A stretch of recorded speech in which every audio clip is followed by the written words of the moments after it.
At any time, I can duplicate the template and modify it. In our next example, I'll add social icons using a new table.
To finish, I'll add the kind regards part to the header.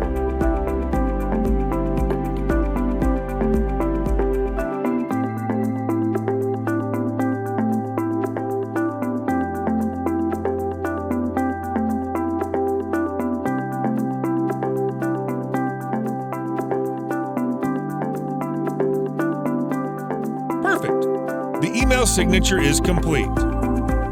I'll save the email signature with a name to permanently record in my list.